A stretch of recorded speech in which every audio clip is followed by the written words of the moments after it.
Welcome to Breaking Doctrine, presented to you by the Combined Arms Doctrine Directorate at the Combined Arms Center at Fort Leavenworth, Kansas. The views expressed here are those of the individual and do not represent the views of the Combined Arms Center, U.S. Army, or U.S. government. Welcome to Breaking Doctrine, a U.S. Army Combined Arms Center podcast on doctrine and the Army's vision of warfare. Hello, I'm Lieutenant Colonel Nikki Dean, and I have a question. What do a tanker and a CH-47 pilot have in common? No idea. Well, no idea. Really? Because I think that they can both sling heat rounds, and they're also going to be here to discuss doctrine during this episode. Yuck. Today I'm talking with our benevolent overlord here at the old USDB, Mr. Rich Creed, the director, and Mr. Jim Benn, the Deputy Director of the Combined Arms Doctrine Directorate.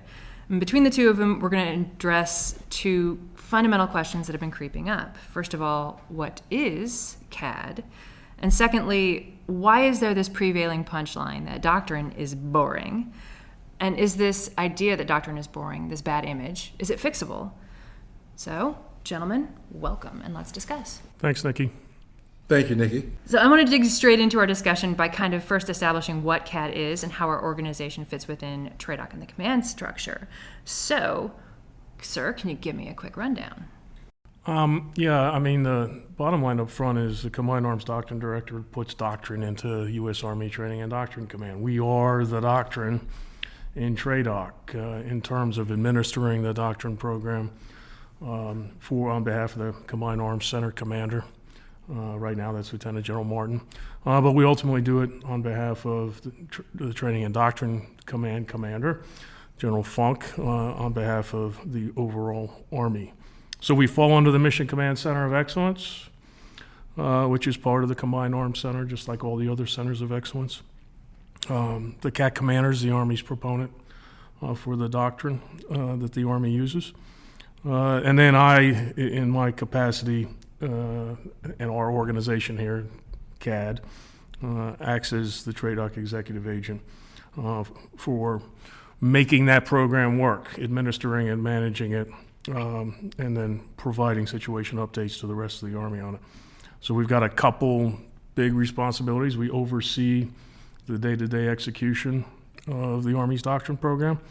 And then probably more importantly, because a lot of the folks, in fact, most of the folks at the different COEs don't need a lot of management from us, we really focus on ensuring that doctrine is integrated and synchronized at three levels. Within each of the warfighting functions, across warfighting functions, that's where the Combined Arms comes from, and then up and out of the Army with the other services, and then our treaty allies like NATO, the Five Eyes, APKINS nations. So in that capacity, we work closely with the Joint Force to ensure that Army doctrine is congruent with Joint doctrine. It doesn't always have to agree, but it's got to be congruent. And likewise, NATO doctrine. So when the U.S. Army agrees to approve, or we call it ratify, an Army or a NATO doctrinal publication, that really means it becomes Army doctrine as well in a NATO context. And we work with the major commands and centers of excellence to develop not just doctrine, but to provide a doctrinal basis for the other elements of the DOPMIL PF. Did I miss anything, Jim? No, sir. You've captured everything.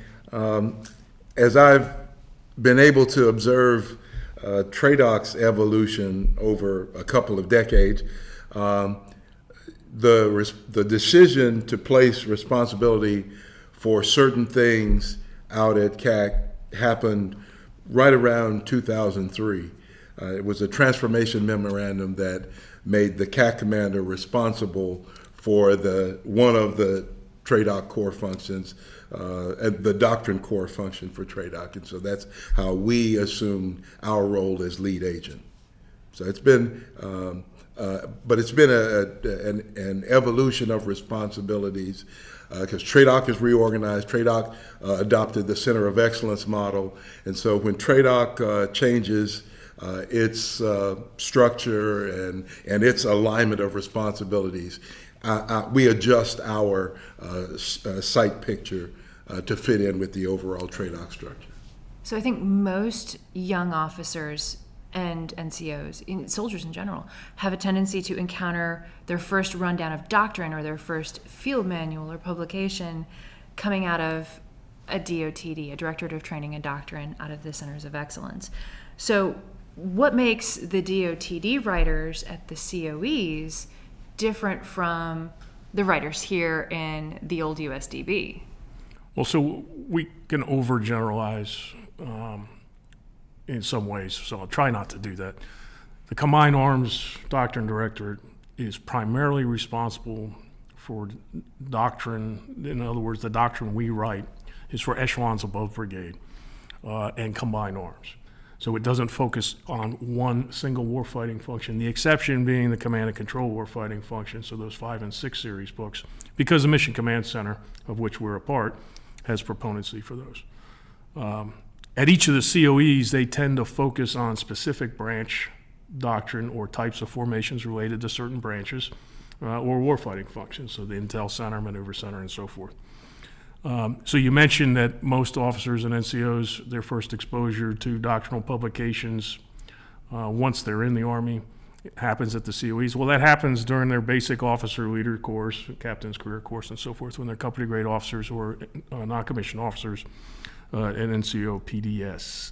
So the difference is focus, and so their organizations are a little bit different because they integrate the training piece and the doctrine piece where the rubber meets the road at that company battalion level that the officers or NCOs are going to go serve in.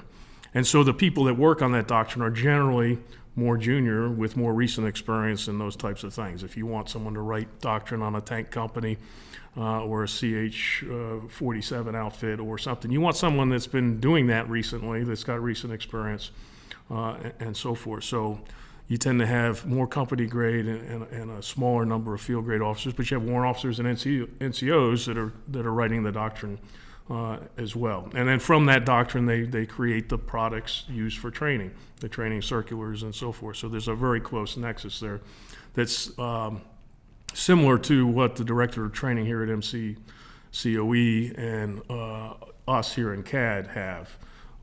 Because we're echelons above brigade, and the dot here at MCCOE is focused on echelons above brigade, divisions, corps, theater armies, and so forth. We have a similar relationship. We have much more senior people because you really, to get the experience serving in echelons above brigade, you generally have to be older and more senior. There aren't as many billets for junior officers or NCOs in those places. Yeah, I think the biggest thing that I recall is the time when there was a D at the end of DOT, and they were DOTD's Directorate of Training and Doctrine, because at that time most of the instructors were also attempting to write doctrine in their spare time.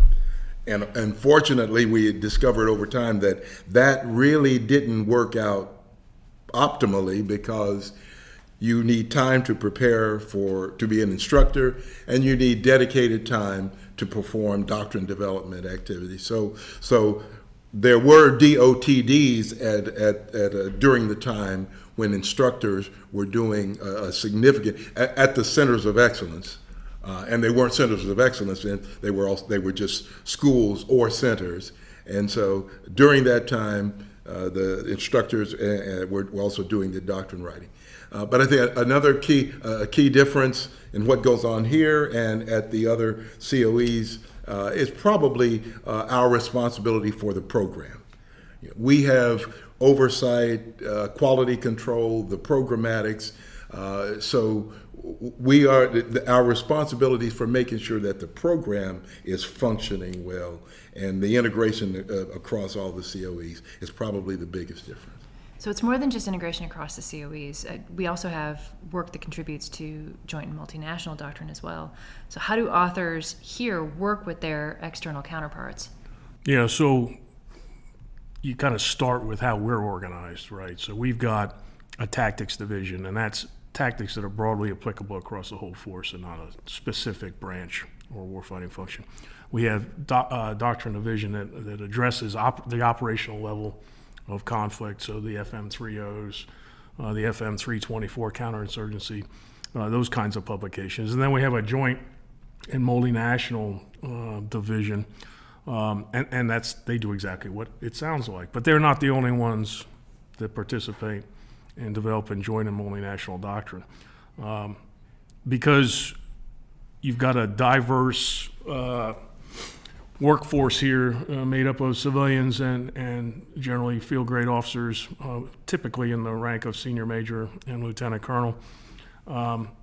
You've got people with a lot of different backgrounds. And so what we do is we task organize to purpose. So you may be assigned here in a specific division, but you're going to do a lot of other things. Nobody is a one-trick pony. They all have to be able to contribute. So they may be working on a publication here in CADD or a chapter of a publication, but in any given week they'll be asked to review a publication that's under development at one of the COEs. If you're an intel officer and we've got something that came up from the Intelligence Center of Excellence, then you're going to be one of the officers that will review their publication to make sure that it meets all the requirements of the program as well as is congruent to a combined and joint approach to operations.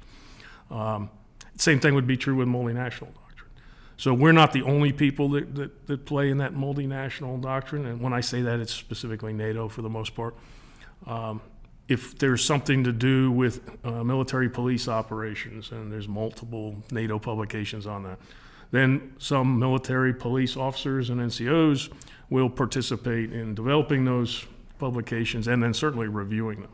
And then the same thing applies to the joint, right? So a lot of the things that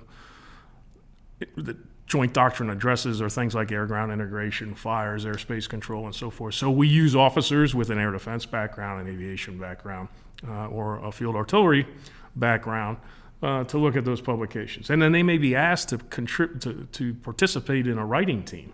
And so we will send people out or participate virtually in these writing teams, and so that becomes another assignment.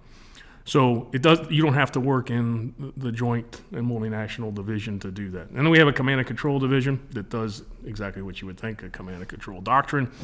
And then a headquarters design division for echelons above brigade, which we can talk about later if you want, because that's the one lane that we have that directly links the rest of the DOT-MIL PF and not just doctrine.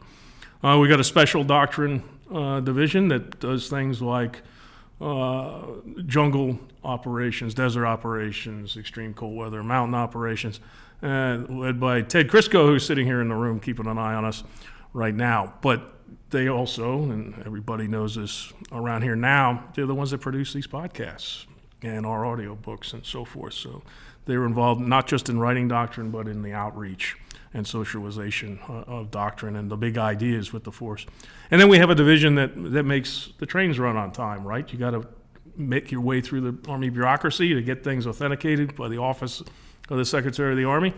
And there's regulations and processes that Jim talked about earlier that we're responsible for. So everybody who produces a doctrinal publication in the United States Army sends it here through CADD. It goes through the Army Doctrine Publishing Division. It gets reviewed by editors. It gets fact-checked and checklisted and make sure all its references are straight and that it's formatted correctly. And then it moves up for ultimate approval by the Office of the Secretary of the Army. So there's a lot going on, and it's kind of a blessing, really, that the folks at each of the COEs have been around for the most part. That's really what the strength of having long-serving Department of the Army civilian professionals out there, because they know how it works. And so that keeps it from being more work than it needs to be for us, because we would be overwhelmed if we had to correct every single thing that came back up here. And for the most part, that is not a problem that we have to deal with very often. We became more involved with joint and multinational activities, again, as TRADOC headquarters reorganized and shifted those responsibilities here to us. So we began to fulfill the head of delegation roles, for example, at the NATO and APCANS fora. And in terms of providing a TRADOC response to the development of joint publications. Again, that responsibility came here to us. So when I talk to people about our organization, and when I talk to people when they newly arrive here, I explain to them that our portfolio is much larger than just Army doctrine, but the good part about being here is the opportunity to get involved in things. The number of exercises, training events, experimentation. We are involved in I wouldn't, I don't think it'd be an exaggeration to say that there's not a part of the Army's portfolio that we don't touch.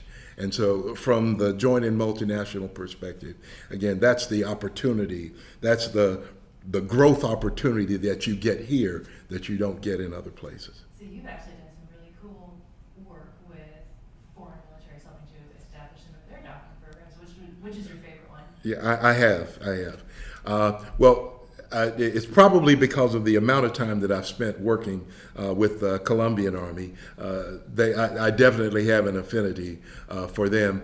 But as I have worked with militaries that are in some ways less capable because they don't have the resources that we have, in smaller countries, the most I think the one that is most different from what we see ourselves doing is when I got to work with Botswana. Now, Botswana's defense force, it exists primarily to protect their primary source, their primary gross national product, which is tourism.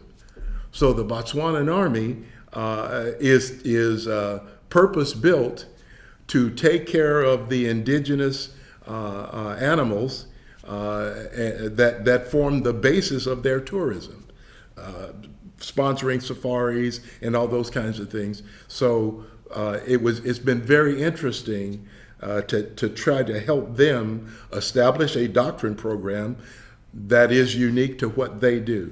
But it's opportunities like that I've really enjoyed having a chance to take part in. So as a doctrine writer here, that's been something that I can say has been a unique experience of being able to participate in special projects beyond just writing books. I got a chance to go to Defender Pacific this year and observe the Joint Forcible Entry training and development with going from Guam all the way to Indonesia. It was partnership between multinational forces. What other things do we encourage our writers here to get involved with in CADD? So, we had a discussion with some of the senior leaders in TRADOC over the last few years about what constitutes a broadening assignment and, the cool guy and gal jobs.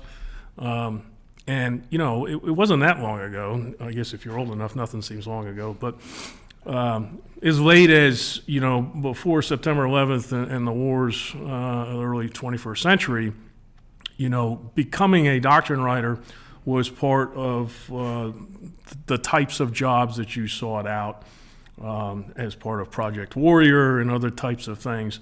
You wanted to be an observer controller at one of the combat training centers. You wanted to be an instructor, particularly in the captain's career courses, but also at CGSC.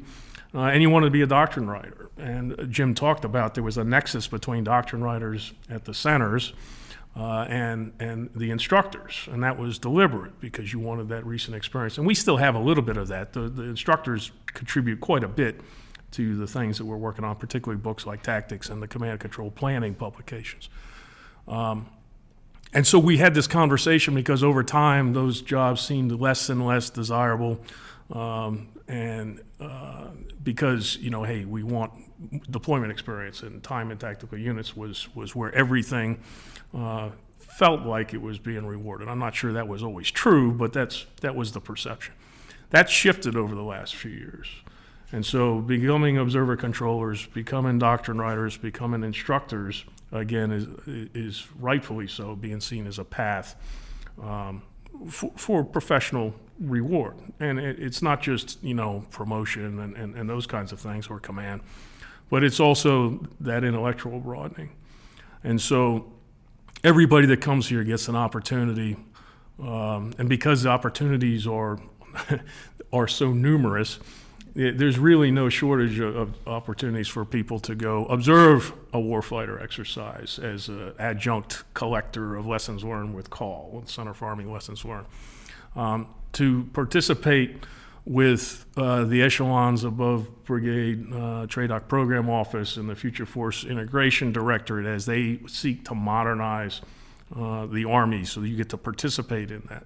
And when you participate with your NATO or other allies, you know, and we send relatively junior people, and we send majors out to these things, they get asked, so what does the U.S. Army say about this? And they are representing the United States Army, and they don't, you know, they can reach back and ask a question if they don't know the answer, but our expectation is, you know, they will tell them exactly what it is that we do. I mean, they're ambassadors for us, and they're also sources of information. So this is one of the few places in the Army, I think, that if your phone rings on your desk, somebody's going to ask you not your opinion on something, but they're going to say, what does the U.S. Army say about X, Y, or Z? You know, what does doctrine say? And so till that request for information is answered, you are now the United States Army.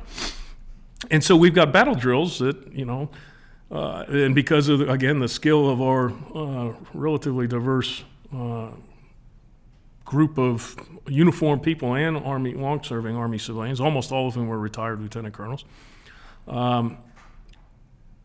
You know, you would think that would be stressful if somebody calls and says, hey, what do we say? But it's really not, because there's always somebody around here that, I mean, Jim knows, and he's been doing it longer than anybody, but I would say we can usually get an answer on anything in an hour.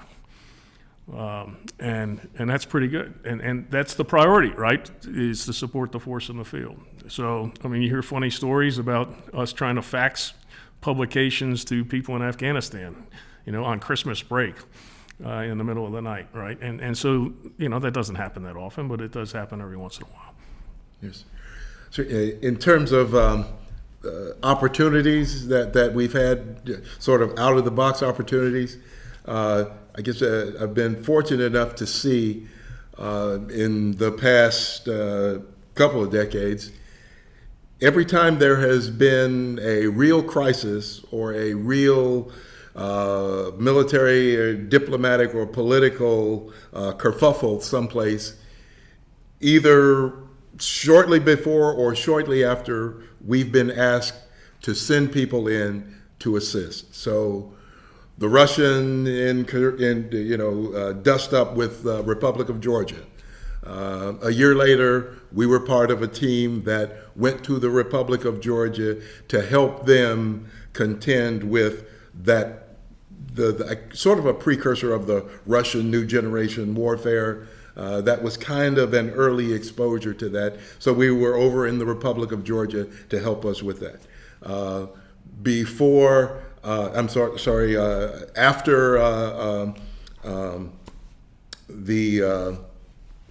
I can't remember now, but it'll come to me. But when the Nagorno-Karabakh situation was percolating, Mike Flynn and others were over in Armenia to help them again really validate whether or not their Russian heritage and the Russian approach to warfare was going to be suitable for their challenge.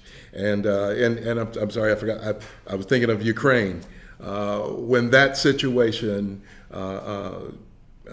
deteriorated, we were part of CALL, a lessons learned team, and State Department team, again, that went over. So whenever critical events have happened, you know, we've been part of teams that have gone in to make assessments, to contribute what we could. So again, it's just almost unlimited opportunities that we get doing what we do. And we have some habitual relationships too. So the future battlefield talks with the Israeli Defense Forces, we participate in that at least twice a year. Usually the planning and determination of what we're going to do with the general officers when they come over, and then we give presentations on doctrinal or doctrinal PF, but heavily doctrine-themed topics, and we do that every year. until COVID happened, we generally exchanged visits with the Land Warfare Center in the United Kingdom. They came here once a year for an exercise, and we would meet with them, and then we would go over and meet with them as well. And so we had opportunities with the French. It's never bad to go to Paris. But the other thing that's interesting is, for those people that don't really like to go TDY a lot, we get a lot of people that come here. I mean, if there's one place that foreign armies send people to come visit, collect, kind of get a sit rep on what's going on in the United States Army, it's the Combined Arms Center here at Fort Leavenworth. And so we've got a rather robust group of foreign liaison officers here that we have pretty regular interactions with. And, you know, the Army's increasingly open. I think it was 2016, 2017 that the Army really emphasized interoperability with our allies and partners, and that we would write for release. And so, and the command climate in TRADOC since then has been very encouraging in terms of working with our allies and partners. And, you know, if there's any way we can share something with people, we do. And so that provides a lot of opportunities for one-on-one interaction for the people here on the team as well. So it always seems like, especially coming from the desk of a writer, that we do have some, as writers, frustrations and frictions that we have to overcome in order to continue doing the writing job and doing it well. So with your experiences, how do you do that? How do you manage that working on this job to continue, even with the frustration that you have balancing concepts and doctrine, or running after a new concept that appears to be a shiny object? And how do you keep motivation to keep researching and writing? So can I try that? A couple of TRADOC commanders ago, General Perkins was speaking at it was a sort of a senior Army day in one of our partner nations, and they were undergoing a transformation, and he made the comment that I have used ever since I first heard him make it. He said, in any transformation effort, the intellectual transformation must precede the physical transformation. You can buy all the new toys and gadgets that you want, but if you don't have the intellectual capacity to understand how to employ those systems and the implications of what those changes are. And so that idea of the intellectual transformation, and again, that's another notion that I share with people that are outside the organization and inside the organization, because what I believe is what we do is we provide that, we help provide and facilitate that intellectual transformation. That we have to connect the dots between what we're used to doing and what we may be required to do, and whether or not the new gadget is actually going to make any difference. The new term of art that we want to bring into the lexicon, is it really significant? Is it really important? Does it enhance our understanding or capability? So it's that intellectual transformation piece that I get really excited about. Our chances to discuss with other folks. Yeah, and so I think it was about 3 years ago, we were in a session late on a Friday night up in the CADD commander's office. We were working on the previous 3.0, so maybe it was 4 years ago. And we're arguing vehemently. And this is a colonel, a GS-13, a brigadier, and a 3-star general all arguing as the CADD commander is doing stuff on the whiteboard and saying, what do you think? And when people ask us what we think, our job is to say exactly what we think. Not just nod our heads and say that was wonderful and brilliant and you were a very handsome man.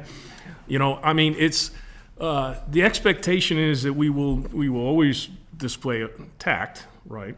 But we have to be candid. And so oftentimes someone will come up and say, hey, I was thinking about this, and it could be a very senior person, or a staff officer has provided some words in a briefing, and all of a sudden those words really catch on, right? They catch up on in the Pentagon, and they become the jargon of the month, or in some cases it lasts a year or so.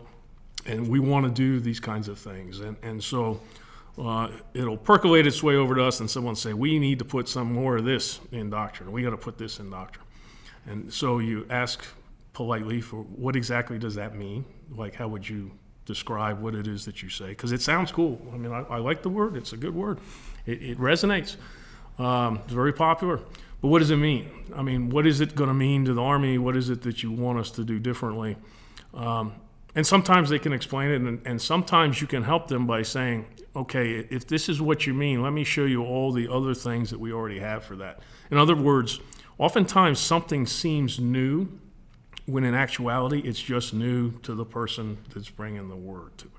They're not familiar with what the doctrine already says. And that happens, and when that does happen, then it's our job to say, okay, if there's a compelling reason, sometimes there is a compelling reason, right, that you want to change something, you want to put a new word in to catch attention and maybe to have a transformative effect on the Army. Okay, that may be worth the effort of dealing with all the consequences of making the change. Because when you make a change to something, particularly something relatively major, and in some cases already well understood, what you do is there's a ripple effect like throwing a pebble in a pond, and it affects the entire body of doctrine. So are we if there's a cost associated with it, there's actually a real financial cost in some cases to making changes. Because you're going to have to go change everything else to make it congruent. You can't have one book saying one thing and it's not congruent with all the other ones. And then we have to make sure that everybody understands the change, right? So it's got to be educated or trained or both. And then there may be implications to the way we organize formations to conduct operations, and what we emphasize in terms of allocating resources in the Army to that. So like Jim said, you really want to get the intellectual straight, right? There's got to be a logical taxonomy that makes sense to people. Because there's nothing worse than working on something and everyone's running furiously for that change for 3 or 4 months, and then one person just asks the obvious question that somebody missed and says, why are we doing this again? And everybody goes, okay, we're just kidding. You're right, that wasn't a good idea, so maybe we won't do that. And so it requires a certain amount of, is moral courage the too strong a word? I don't think so. But you don't want to be, there's a fine line between being Dr. No and always saying nope, that's a terrible idea. Because if you do that, then one, people aren't going to bring their new ideas to you because a lot of the ideas are new ideas. And two, you get a reputation as being fossilized in some sort of an ivory tower, and you're just reluctant to change things. And so you know what they'll do? They'll find somebody else to do it. And that's happened before. Right? They said, okay, you guys don't think you can do it. I'm going to hand this off to somebody else. And then you guys can just check their work. And so, we don't want to go down that path. You want to be a valuable member of the team. So you want to help get to yes with as little change as possible. Because there's an impact on the force. It's like playing crack the whip. Yeah. So doctrine and concepts, it always seems to have this very complicated relationship. And it seems like we managed to make it work in the end. But I know that there have been times when we have allowed either an undeveloped concept to make its way into doctrine, or we as doctrine writers in the Army have flat out gotten it wrong. What are some of those examples, and how do we correct for that? Well, I think it gets to language and words, I think, sometimes, is somebody said they want to get something in there. So I think we have gotten things wrong, I think, before. But wrong is it may even be too strong of a word. It's that you just didn't get it as right as you thought, because you need a lot of experience and repetitions in the field, either during training and exercises or during real-world operations, right? So Jim was here when they did the coin manual, but that was an Army-wide effort. It was a huge intellectual effort. They brought in subject matter experts from all over the world to work on this. And they created a publication that was pretty good. It was well written, extremely well written. It had a lot of important ideas. It captured experiences in the field, particularly in Iraq. It had a strong intellectual and theoretical grounding. But we found over time, and we're going to take a look at it next year sometime, that, we learned some lessons from. There's some things in there. It's not that what was in there was wrong. It just didn't cover everything and put everything in the context it needed to be as useful as it could. I think that would be one example. Exactly. From a programmatic standpoint, we always operate with the best information that we have at hand. And we're getting input from senior leaders and the retired senior leader community, ongoing activities from the private sector.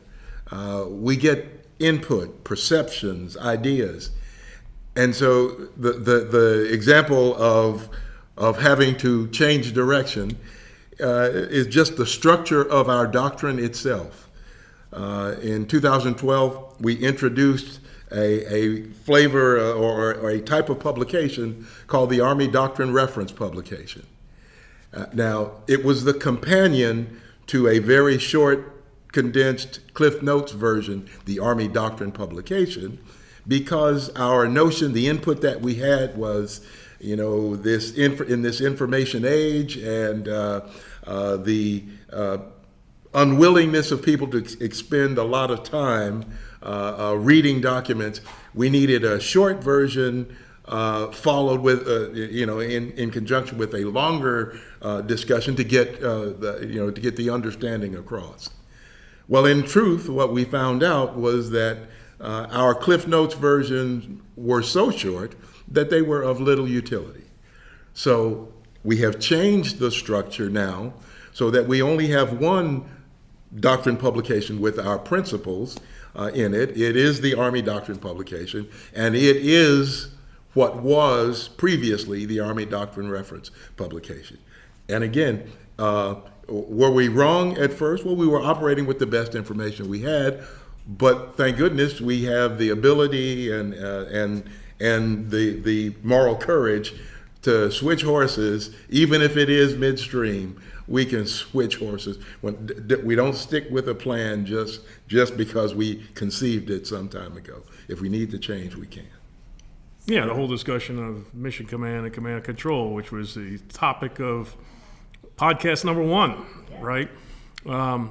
We went too far in one direction and ended up confusing a lot of folks. And then we had to come back and say, to the TRADOC commander and say, hey, boss, you're the only one that can explain this thing. You and a handful of other senior officers can explain this to our field grade officers. And so that's not a good way. If you have to explain the doctrine to everybody, then it probably isn't right. And so, we put in the effort to go back and fix that. It wasn't that a lot of the ideas were wrong. It was that we went too far and in such a way that we confuse people. And so that does happen. Multi-domain operations, that concept has been around, officially published 3 years ago. But we've been discussing multi-domain battle since 2015, 2016 as a concept. And there was a lot of pressure to put the words multi-domain in as many publications as we could. And we had an honest discussion with the senior leaders. Said, listen, if you put the words multi-domain in front of every noun, yeah, it'll be new, but no one's going to know what you're talking about. And it essentially becomes meaningless. So how about we do this? We take a stair-step approach. There's aspects of that concept that we know are true already, right? I mean, having to do with the operational environment, how we have to be able to see ourselves, see a threat, and then put it into context in some part of the world. Okay, we can put that in the doctrine. We did, and we've been doing that for several years now. But it takes time for people to get the repetitions in through those experiments, through those exercises, and those war games.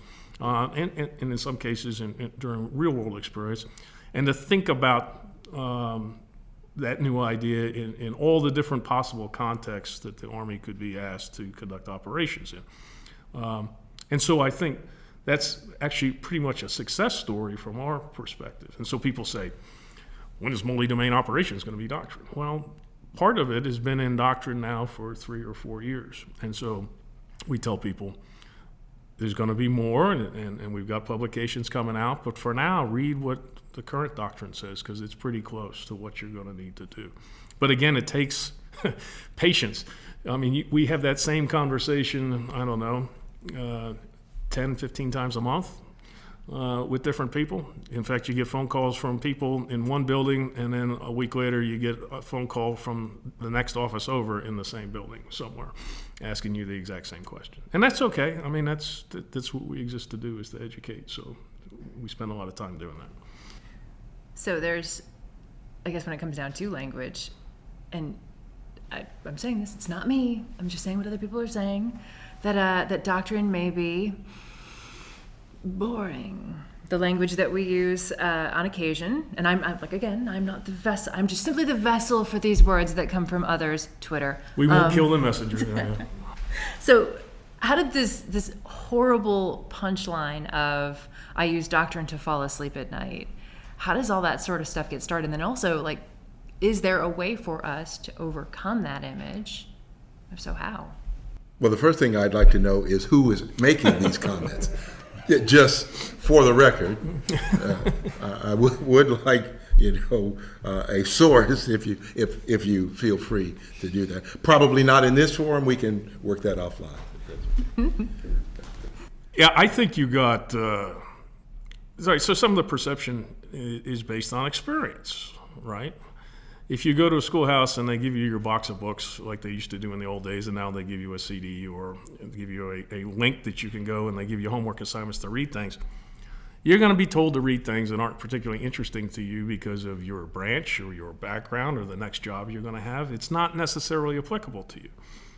I think you have far fewer complaints about doctrine being boring if someone is asked about the doctrine pertaining to their own branch or their MOS, right? Because they're fascinated by what is applicable to them. What's more important to us is not whether someone is bored by the idea of doctrine in general, but whether they have a problem with the quality of the writing of a specific publication that's applicable to them. So I've got an interest in this topic, and I'm going to be the S3 of a Combined Arms Battalion, so I take the ATP on the Combined Arms Battalion, and I read it, and it leaves me feeling flat because it's poorly written, things aren't clear, or it belabors the obvious, and I'm not saying, I'm just picking that book as an example because it would have been applicable to me. Then I would have said, I want to get a hold of the people that wrote this and provide some suggestions, right? And some specific grievances. And that's what we try to do when we staff it. So I would tell people if they found publications in the past of a specific sort that's of interest to them, boring or poorly written or unintelligible or whatever, that they take an active role in doing the staffing review for the next draft of that same book, because the quality of our doctrine is ultimately driven not by the people here in CADD or at the various dots and .Ds around the COEs, but it's driven by the quality of the feedback it gets as it's being written, right? And so it's fine to criticize it after the fact, but we really need people with skin in the game on a particular topic to become personally invested in the quality of the publications that are applicable to them.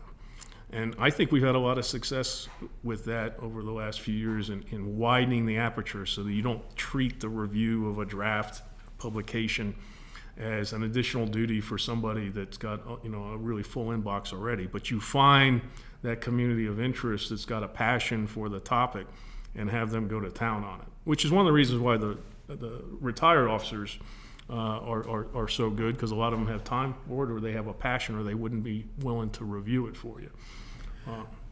The phenomenon that I've observed going out on MCTP warfighter exercises or out at one of the CTCs is that nobody, when asked the question, nobody ever reads doctrine. Nobody has any use for doctrine until they're asked to do something for the first time. If you are in a command post and the S3 or the G3 turns to someone and says, I need you to produce this template or this matrix, and the person has never done one of those, the first question is, oh my God, where's the doctrine? Yep. and they're scrambling for the publication and any information they can get their hands on to perform a task that they're unfamiliar with. And so, and again, that is just human nature. That is just human nature, that we tend not to place very much value in those things, that are common, second nature to us. But I found that when someone's doing something for the first time, or something that they don't have an extensive background in, it's always, give me the doctrine. Well, your best officers and NCOs, when they're going to a new job, typically will read the publication that addresses either that specific job, which may be multiple publications, or that type of organization. So I'm going to go be a Division G3, then I probably ought to read the Division ATP. I probably read a review, FM30, and I probably ought to review the tactics manual, and then I make sure that I have those with me, either digitally or hard copy, somewhere near my desk, because those questions come up all the time. Those questions that you get grilled on by your CG or your battalion commander or your brigade commander, and oftentimes they'll say, well, what's the doctrinal answer to that? You want to have that. So again, like Jim says, all of a sudden it becomes relatively important. I think the other thing, and it's kind of funny, is there'll be anecdotes, right? So the anecdote is someone will start with saying, we don't have any doctrine on this topic. And so, no kidding, a general officer will call the CAC commander if they don't know us personally. If they know us personally, they'll call me or Jim. But typically, and it happens probably once a month, somebody will call the CAC commander and say, we need some doctrine on this or that, or do we have doctrine on this or that? And almost always, I'm talking 99% of the time. If it's happened 100 times in the last 5 years, there's only one instance I can think of where we didn't have doctrine addressing the topic already. And so again, that's that battle drill, right? We copy and paste some things, we put it in a note, put a reference in it, shoot it up to the boss so that he could share it with whomever. So, a lot of people that complain are also people that don't necessarily read it in the first place, right? Because it is a lot of work. It's time consuming. And I will tell you that over some period of years, we tended to make things longer and longer, and we've really been trying in the last few years to make things shorter. We got very verbose in some cases. So we have to accept some responsibility for that perception, because perceptions aren't always wrong, right? Some publications made it out the gate that probably weren't as well written as they needed to. Again, Jim talked about that Doctrine 2015 thing. Well, that was on a timeline. And so we needed to do a whole lot of publications in a very short time. So you can do quality, quantity, or speed, pick two. We went for quantity and speed. Since 2016 or so, quality is job one, like the old commercial on TV. And so we've been allowed to, we have to manage expectations. We have to provide production timelines and so forth. But when we run into obstacles and say, we don't have this right yet, the senior leadership within TRADOC and the Army writ large has backed us up and said, well, it's more important to get it right than get it fast. And that will help with the quality of the writing too. The more you can polish something, the shorter you're going to make it. And the old saying of, if I had more time, I would have written you a shorter letter. That is very much the case with doctrine. And so we can make things a little shorter and then provide opportunities for people to absorb it in different ways based on their schedules and the way they learn best. Some people like to read. There's people say the millennials don't like to read hard copy things. That's not true when it's a book that is applicable to the job that they're in right now. They want a hard copy with them because it's quicker to get through it that way.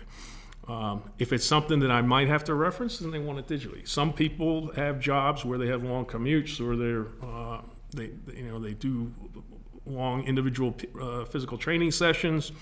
Audiobooks work for those. I couldn't listen to audiobooks because I would be one of those people that they would put me to sleep at night. That would be my lullaby. I'm not an audiobook guy. But there's we get enough feedback that there's a ton of people that like the audiobooks. And so that's an opportunity to learn as well. Other people like vignette type approaches, right? And then I guess the last point I would make is we always have to remind each other. Typically, people will get a book and they'll look at the first chapter, which is why the first chapter is so important in any publication. But after that, they use it like a phone book, right? I mean, they go into the topic within that they need. No one reads doctrine, or most people shouldn't read doctrine, left to right like a novel. That's not how it's written. It's not intended to be that way. It's intended to be a reference with logical groupings of subject matter. And so if you try to read everything as a novel, that probably is going to bore you to tears. But if you focus on the things that you want to get out of it and just focus on those areas, that I think that's helpful too. You know, I made a comment at our last doctrine forum that the doctrine that we write, the information that we want people to understand from reading our doctrine is becoming more complex. I think that without the ability to get a certain number of repetitions and practice, and until we become as comfortable with what is going to be multi-domain operations and our new large-scale combat operations, until we get as comfortable with this as we were with the air-land battle doctrine, it's going to take some commitment from people to invest in understanding, and however that understanding occurs, whether it's classroom instruction, whether it's reading, whatever it takes to get that kind of depth of understanding, our soldiers, our leaders are going to have to invest time in order to apply the doctrine. Yeah, because you're talking about shifting culture, right? And so when the culture norm is the type of thing that we're writing to, you can say less, right? But when you're trying to change culture, you have to probably include more things in there, because you can't make assumptions that people know all of the subject matter, right? It's not second nature, as Jim mentioned on some of these topics, and that requires like a whole of Army effort. That's not a CADD thing. That's it happens in the classroom, and has to happen at the combat training centers and so forth. And so Airline Battle didn't just like get published and then the whole Army understood it immediately, right? It took probably close to 10 years. And really, we got to the top of our airland battle execution game for large-scale combat operations in the 90s, right, where we got really good. And the 2003 invasion of Iraq is like the capstone event. Some people like to point to Desert Storm. I would say the huge number of forces involved. The doctrine was very important. Absolutely, it enabled that. But the small number of forces executing almost perfectly in 2003 really shows you how good we got at something, because all of that stuff was second nature. Everything across all warfighting functions and a joint combined arms approach. On the intellectual side, execution always going to vary, but and COIN is another example. We got very good at that, and at least at the tactical level. And so the tactical execution, that became culturally second nature to the Army, so you didn't have to write as many detailed things. So we're just in that, I think, another transition point, like Jim said. So when you want to bring new individuals in and you're looking to help manage the language during that period of transition, and you want to bring new writers in, like me, what are you looking for when you hire another version of me? Though you can't hire another version of me because my talent is infinite. As is your humility. I was just going to comment on that. Scout pilot. Yes. Just going to say. So we like people with a kind of a natural curiosity about things. Absolutely. And someone who has critical and creative thinking, a capability, a willingness to take on a difficult project and to become somewhat of a subject matter expert in it, and the ability to communicate their thoughts and ideas with others. Those are some of the things that we would look for. Yeah, intellectual curiosity is a big deal. I mean, because when you're working on a book, it's a research project. It's like doing your MMAS or a master's thesis.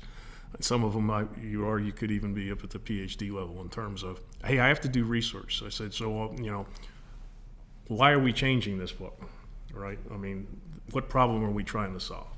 Most of the stuff we do is not a fresh start, writing a book from scratch. It's taking the existing thing and modifying it, which requires you to go back and look at the previous versions to see if we said something more accurately or more clearly in the past that's applicable to the modern day, as an example. A willingness to reach out and ask people questions. I mean, you got to be able to network and find other subject matter experts or true subject matter experts, if you're not one yet, on that particular topic. Because everything we do is collaborative. I mean, there's no Lone Ranger work here, and there's no first cut that survives initial contact. We say we don't write, we rewrite, and we rewrite, and we rewrite, and we so those types of skills require somebody that's not afraid to put themselves out there. I'm going to write a draft out here, and then I'm going to show it to everybody else, and they're going to, put me through the murder board and tell me what's wrong and make me explain myself and so forth. But everybody goes through that. It's a team effort, and I think it's kind of fun. Getting everybody here in the conference room like this, and then they're throwing up their words on the screen, and everybody's reading it, and they're, good-naturedly poking you in the eye, saying, what do you mean by this? What do you mean by that? Why don't you just say this? A lot of times we'll joke around with, because it's human nature to want to make something sound good when you write it, so you use big words and lots of extra words and say it again and then say it a third time. And so when you ask somebody, you say, so what are you trying to say there? And they just say it out loud. Well, what I want it to do is X, Y, and Z, and we're going to do it with 1, 2, and 3. And then you just look at them and say, well, why didn't you just write that, right? And so, you need to be literate enough to be able to read complicated ideas and understand it, but you got to be willing to type those first words out and put yourself out there a little bit. The curiosity thing is huge. I think it's helpful for us. We found people that have a little bit of interest in history, military history in particular, is useful because it helps them visualize things they've never done before. And so if you've got an interest in military history and you can recount, whatever that, the U.S. Civil War is fascinating to you, or the First World War, Korea War, Vietnam, or even Afghanistan and Iraq. But if you are passionate about those topics and well informed by it, that gives you a bunch of dots that you can connect in your head when you're working through problems in current doctrine. In fact, that's kind of one of the reasons why we use the Army University Press documentaries as a vehicle for introducing people to doctrinal ideas, because it helps people visualize things they haven't done before. So people that already have that passion for history kind of have that ability to do that. You need people that are a little bit brave and willing to stand on their principles. In other words, they got to argue, and then when I ask them or Jim asks them, hey, so what do you guys think? We're up there telling them what we think, and then we say, okay, what do you guys think? And if everybody in the room is nodding their heads up and down, you're either a genius and you had a really good day, or everybody just wants to get out of there, right? So when we ask you what you think, you need to say what you think. And we've had people argue us off a position. I get really excited about something. I think this is the way we got to do it. And then people, they make a case and they got to sell it. And that case has got to be strong enough that it survives contact with the senior leaders in the Army as well. But we've had people do that. And again, I think that's part of the fun, but you got to be willing to do it. Just like when we take people up to the CADD commander's office to work on, review something to do with a book, and the CADD commander says, well, what do you think about this? A lot of times I want to look down the table and say, hey, you first, because I'm going to tell the boss what I think, but you guys throw it out there and then I'll back you up, right? And so because a lot of what we do is trying to convince people to either stick with something or that something needs to change.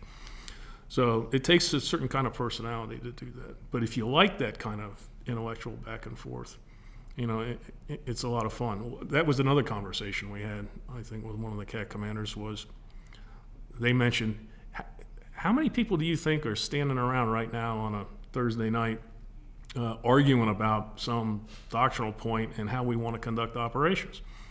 And I said, I have no idea, sir, but it's probably not very many people. And he's right. He said, I bet you right now we're the only people doing that.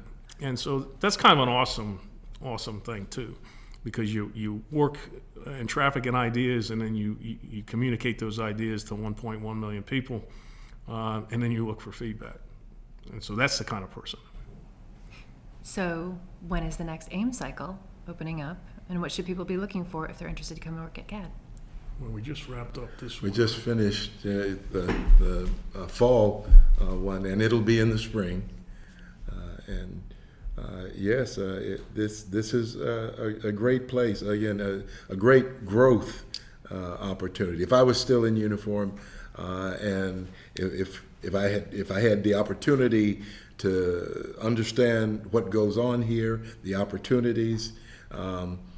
We just sent one of our division chiefs up to work with the CAC commander, who's preparing a briefing for the Secretary of the Army. And they are using virtual, they're going to make this presentation in a virtual reality environment. And this has never been done in TRADOC for certain. I don't know across the Army, but it's never been done in TRADOC. And this is, the first of going to the Secretary of the Army. And one of our division chiefs was in the room during the development and rehearsal for this presentation. So again, what growth opportunity, what better growth opportunity could you get, listening to senior leaders debate the ideas and prepare, for this level of decision briefing. I would just encourage anyone who, at any point in their career, I can't tell you how many people have told me that after assignments here, they said, I've never felt smarter than I feel right now, because I've had time to think and reflect and read the doctrine. And so people leave here, I think, feeling well prepared to do whatever their next assignment is going to be. Gentlemen, I can't thank you enough for taking the time to talk with me today, and also taking the time to present the backstory and also the truth about what it means to work in the Combined Arms Doctrine Directorate. It's greatly appreciated. Oh, thanks. Thank We had you. a good time. Our pleasure. Thank you. So before I launch into thanking the listeners, let me start off with one thing. In getting ready for this podcast, I had to canvass several sources for the juicy background on our directorate. And one person who offered me a vast wealth of knowledge about how CADD became CADD was Mr. Clint Anker, our previous director here at the Combined Arms Doctrine Directorate. So Clint, if you're listening, thanks. I also want to push out I also would like to go back to a classic of Army and CGSOC Sam's crowd, Walter Kretschek's U.S. Army Doctrine from the American Revolution to the War on Terror. This book provides a great look at the evolution of Army doctrine from our first regulations for the order and discipline of troops in the United States, which was published in 1779, to the current service doctrine that we have today. It's a terrific book, a great opportunity for somebody else to expand their knowledge on the history of our doctrine.